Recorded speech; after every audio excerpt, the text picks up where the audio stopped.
अक्सर आपने सुना होगा कि जिसकी कुंडली में राहु अच्छे होते हैं तो वह रंक से भी राजा बन जाता है। लेकिन आज हम आपको बताएंगे कि राहु कौन से कुंडली के स्थान में अच्छा फल देता है, कौन से कुंडली के स्थान में खराब फल देता है। नमस्कार दोस्तों, राधे राधे। अगर आप भी ज्योतिष विद्या में इंटरेस्ट रखते हैं तो यह वीडियो आपके लिए ही है। और आज का वीडियो हमारा आप लोगों के लिए रहेगा कि राहु कौन से भाव में अच्छा फल देते हैं और कौन से भाव में बेकार। आज हम पूरे 12 भाव के बारे में बात करेंगे। और अगर आप ऐसी ही जानकारी चाहते हैं तो चैनल को जरूर सब्सक्राइब कर लीजिएगा। दोस्तों, अक्सर होता है, आपने सुना होगा राहु ये राहु वो, राहु ये राहु वो। तो आज की हमारी चर्चा रहेगी कि राहु किस स्थान में आपको अच्छे फल देगा। तो पहले हम बात करेंगे राहु ग्रह की कि राहु कैसे अपने अच्छे फल दे सकता है। तो सभी को पता है, अगर थोड़ा बहुत भी, कि राहु कलयुग का राजा है। जिसके भी कलयुग में राहु अच्छे हो गए तो समझ जाइए कि उसकी तो सोने पे सुहागा हो गया।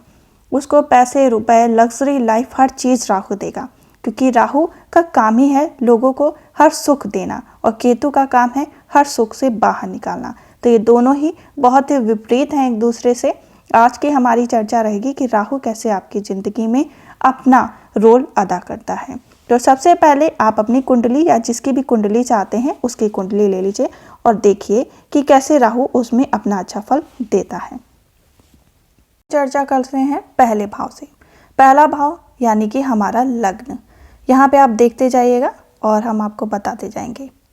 तो अगर आपका लग्न में राहु बैठा हो तो वह कैसा फल देगा। लग्न हमारा पहला ही भाव होता है। जो भी आपका यहाँ पे नंबर हो उससे मतलब नहीं होता है, आपका लग्न पहला ही रहेगा। तो यहाँ प्रथम भाव में अगर राहु हो तो यह जातक के संतानवान होता है, मतलब उसमें बहुत अल्प संतान होती है। मानसिक रोग से पीड़ित, नीच कर्म में तत्पर और दुर्बल शरीर का स्वामी होता है। लग्न में राहु की उपस्थिति के कारण जातक शत्रुओं का नाश करने वाला तथा स्वार्थी स्वभाव का होता है। ऐसा जातक स्वतंत्र रूप में कार्य करने में रुचि रखता है। कहते हैं कि अगर जो ग्रह आपको भ्रमित कर रहा है वह आपके लग्न में ही बैठ गया है तो ऐसे लोग अपने जीवन में बहुत कंफ्यूज हो जाते हैं। उनको समझ में नहीं आता है कि मुझे कौन सा डिसीजन कब लेना है और कौन सा डिसीजन कब नहीं लेना है। तो ये हो गई हमारे लग्न की बात। अब हम देखेंगे कि यदि हमारा राहु दूसरे स्थान में बैठा है, सबका दूसरा स्थान यही होता है, तो यहाँ पे बैठा राहु क्या करेगा।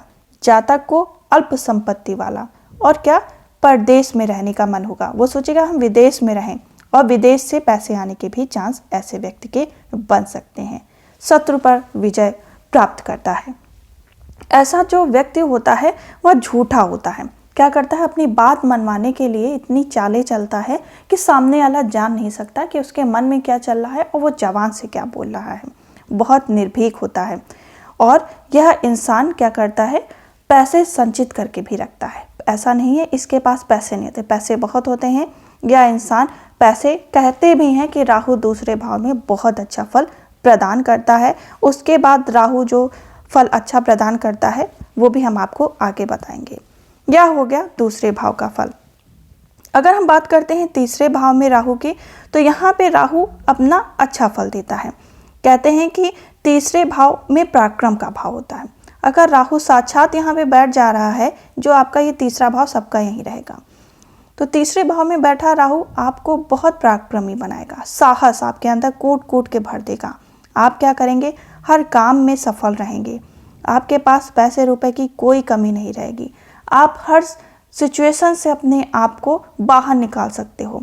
यहाँ पे राहु बैठा इतनी ताकत आपको दे देता है कि समाज वाले समझ नहीं पाते यह इंसान है कि यह कोई एलियन आ गया है, क्योंकि इतनी सुपर पावर होती है आपके पास। पैसे भी रहते हैं, ज्ञान भी रहता है, पराक्रम भी रहता है, लोगों का सहयोग भी होता है। तो तीसरे भाव में हमारा राहु अच्छा फल प्रदान करता है। चलिए अब हम देखेंगे जिसके चतुर्थ भाव में अगर राहु बैठे हों तो ऐसा इंसान कैसा होगा। यहाँ पे बैठा राहु ज़्यादा अच्छा फल नहीं देता है। कहते हैं यहाँ पे बैठा राहु पेट की बीमारियों से परेशान रहता है और बहुत कम बोलता है। संतोष तो इसको रहता ही नहीं, गुस्सैल बहुत रहता है। यदि हम बात करें चतुर्थ भाव में, तो यहाँ पे मेष, कर्क, मिथुन या कन्या राशि का हो तो राहु स्थिति निश्चित ही श्रेष्ठ फल देगा। फिर से एक बार सुन लीजिए, मेष, कर्क, मिथुन या कन्या राशि का राहु हो तो ऐसे में राहु अच्छा फल देगा। इसके अलावा अगर जैसा कि हमारी जो कुंडली है उसमें राहु हमारा कर्क में है तो यहाँ पे जो राहु बैठेगा अच्छा फल देगा। इसके अन्यथा अगर ये किसी और भाव में बैठ रहा तो अच्छा फल नहीं देगा। वहीं अगर हम पंचम भाव की बात करें तो यहाँ पे सबसे पहले हम संतान की बात करते हैं, आपके विद्या बुद्धि की बात करते हैं।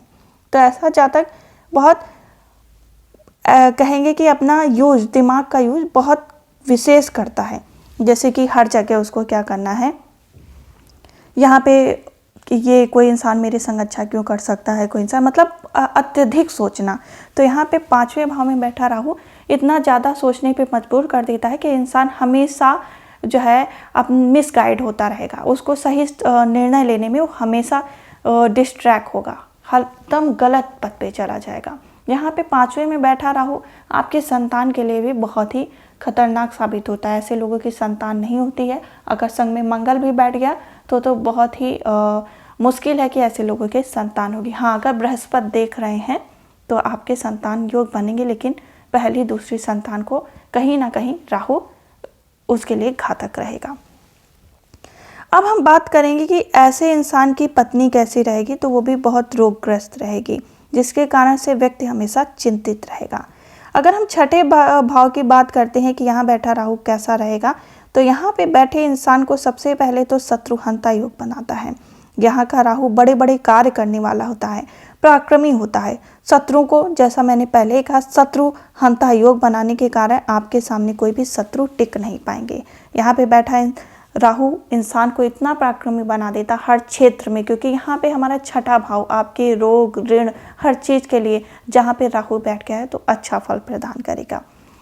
वहीं अगर हम बात करते हैं कि राहु सातवें भाव में कैसा बैठा है, अगर सातवें भाव में राहु अच्छा बैठा है, गुरु की कहीं से दृष्टि है, तो ऐसा राहु आपके लिए अच्छा फल प्रदान करेगा। लेकिन अगर यही राहु नीच का बैठ गया है, कोई नीच का ग्रह उसको देख रहा है, तो ऐसा राहु आप दोनों के पति पत्नी के रिलेशन में कहीं ना कहीं टकराव पैदा कर देता है। ऐसे लोग अगर व्यापार करना चाहते हैं तो वो उनके लिए घातक हो जाएगा। तो ये बात उन लोग के लिए रही जिनके ऊपर राहु के ऊपर संग में कोई ग्रह बैठे हों या कोई बेकार ग्रह बैठे हों और नीच के ग्रह देख रहे हों। वहीं अगर अच्छे राहु अपनी उच्च राशि में बैठा हो तो यहाँ पे आपको व्यापार में बहुत लाभ मिलता है। ऐसे लोग विदेश से बहुत पैसे प्रॉफिट प्राप्त करते हैं। हो सकता है आप सोशल मीडिया, यूट्यूब पर कहीं पर भी आप अपना कैरियर आजमा सकते हैं। ऐसे लोग बहुत चतुर होते हैं। इनके अक्सर देखा गया है इनके पति इनसे ज़्यादा होशियार होते हैं और बहुत काबिल होते हैं। ऐसे लोगों की शादी बहुत अमीर घर में होती है। लेकिन हम अगर बात करें तो ये जिसके 7th हाउस में राहु होता है वो अपने पति पे शक करता है कि इंसान मुझे इतना क्यों मानेगा, क्या वहीं बात आ जाती है ना लग्न के बिल्कुल अपोजिट में। तो यहाँ पे अगर आपके 7वें में राहु है तो लग्न में केतु होगा, तब भी आप हमेशा कंफ्यूज रहेंगे। वहीं अगर हम अष्टम भाव की बात करते हैं कि 8वें भाव में राहु के बैठने से क्या होगा, तो ऐसा इंसान पेट की बीमारियों से पीड़ित रहता है, क्योंकि अष्टम भाव रोग ऋण का होता है। और वहीं अगर हम बात करें तो ऐसे इंसान गुप्त रोगी भी हो सकता है। व्यर्थ की बातें हाँकते रहना, मतलब खाली मूली के काम करते रहेगा।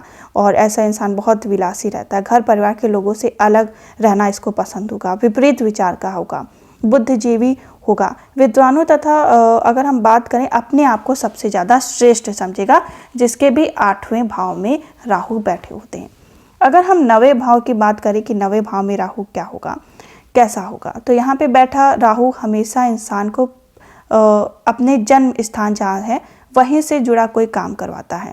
बहुत ही कर्मठी इंसान होता है और ऐसे इंसान की जो बुद्धि होती है वो दुष्ट बुद्धि होती है। मतलब बहुत वो सोचता है कि मुझे कुछ करना ना पड़े और मुझे सेहत में हर चीज़ लाभ मिल जाए। तो ऐसे इंसान बहुत भाग्यहीन भी हो जाते हैं जिनके 9वें भाव में राहु महाराज होते हैं। अपने सद्गुण से वो सबको प्रसन्न रखता है, दयालु स्वभाव का होता है तथा वे तीर्थ यात्राएं भी करता है। अगर यहाँ पे राहु अच्छे भाव में बैठे हों या अच्छे ग्रह के संग बैठे हों, अगर गुरु के संग बैठे हों और यहाँ पे शुक्र के संग भी बैठ जाएं तो आपके लिए अच्छा रहेगा। चलिए अब हम 10th हाउस की बात करते हैं। तो यहाँ पे बैठा राहु अक्सर ऐसे लोगों को क्या करता है, नीच कर्मी, सुंदर स्त्रियों का भोग करने वाला, वाचाल, बहुत ज़्यादा बोलते होंगे, अनियमित कार्य करता, मितभाषी, मतलब अपने बात को मनवाने के लिए ऐसा इंसान कोई भी चाल चल सकता है। और ऐसे लोगों के पास कभी भी पैसे की कमी नहीं रहती जिनके 10th हाउस में राहु है। और अगर अच्छा है, कोई भी बेकार ग्रह उसको नहीं देख रहा है, अपोजिट ग्रह उसको नहीं देख रहा है, तो ऐसा राहु आपको अक्सर जो आप अचीवमेंट चाहेंगे वो आपको मिलेगा। ऐसे लोग राजनीति में जा सकते हैं या अपने कैरियर में बड़े ओहदे पे जा सकते हैं। ऐसे लोग बहुत चालबाज होते हैं जिनके 10th हाउस में राहु होता है। 11वें भाव में राहु का फल अगर हम बात करें तो ये लोग भी बहुत धूर्त होते हैं और बहुत इन लोगों को ट्रैवलिंग बहुत पसंद होती है। ये लोग क्या करते हैं, कभी कभी ऐसा आका गया है जिनके नीच के राहु यहाँ बैठ जाते हैं तो उनके पास कम बुद्धि होती है और लाभ से हीन हो जाते हैं। लेकिन ये भी देखा जाता है अक्सर ज्योतिष विद्या में कि अगर आपके 11वें भाव में कोई ग्रह बैठ रहा है तो वो इतना बुरे फल आपको नहीं देता है, क्योंकि एकादश भाव हमारा भाग्य का भाव भी हम कह सकते हैं इसको। तो डेस्टिनी भाव होने के कारण यहाँ पे जो भी ग्रह बैठता है वो अच्छे फल प्रदान करता है। ठीक वहीं अगर 12वें में राहु बैठा है तो ऐसा इंसान विदेश में रह के अपनी नौकरी पेशा करता है, अपने जन्म स्थान से दूर रह के। यहाँ पे बैठा अगर राहु सूर्य के संग बैठा है तो ऐसा जातक अक्सर देखा गया है कि उसको जेल की यात्राएं हो सकती हैं, लेकिन ज़्यादा समय के लिए नहीं, क्योंकि सूर्य वहाँ पे बैठा है। 12वें भाव में बैठा राहु अक्सर लोगों के जितनी भी इनकम होती है वह इनकम तुरंत ही जैसे कुछ पैसे आ रहे हैं तो तुरंत उतने ही पैसे निकल भी जाएंगे, क्योंकि ये व्यय का भाव होता है और यहाँ पे राहु बैठा आपके पैसे को रुकने नहीं देता है, टिकने नहीं देता है। ठीक ऐसे ही आपको भी अपने स्थान पे रुकने नहीं देगा। आप अगर बाहर रह रहे हो, कहीं दूसरी जगह रह रहे हो, तो आपको वहाँ पे प्रॉफिट हो सकता है। 12वें भाव में बैठे राहु को ज़्यादा से ज़्यादा कोशिश करनी चाहिए कि ऐसे लोग फिजूल खर्ची ना करें, और अपने जब भी कोई खर्च कर रहे हैं तो उससे पहले जो भी इंसान बहुत ही ज़्यादा उनकी लाइफ में बुद्धिमान लगता है उससे ज़रूर पूछें कि यहाँ मुझे इन्वेस्ट करना ठीक है कि नहीं ठीक है। तो आज मैंने बात की कि 12वें भाव में राहु का फल। अक्सर आपने लोगों से सुना होगा कि यहाँ पे राहु बैठा है, ऐसा राहु वैसा, अक्सर लोगों ने अलग अलग विचार बताए होंगे, लेकिन इसको आप मैच करिएगा अपनी लाइफ से, फिर देखिएगा कि राहु आपको बिल्कुल वैसा फल दे रहे हैं कि नहीं दे रहे हैं। और अगर आपकी कुंडली में किस भाव में राहु बैठे हैं ये भी आप मुझे कमेंट बॉक्स में ज़रूर कमेंट करिएगा। यहाँ पे आपको फ्री में बताया जाता है कि आप कौन सी रेमेडीज़ करें या कौन से उपाय करें जिससे आप जो भी आपकी कुंडली में ग्रह खराब चल रहे हैं वह आपको पूरी तरह सपोर्ट देना प्रारंभ कर दें। तो आशा करते हैं आज की जानकारी आपको अच्छी लगी हो और आप वीडियो को एंजॉय करेंगे, दोस्तों में शेयर करेंगे। हम फिर मिलेंगे अब केतु के संग, तब तक के लिए राधे राधे।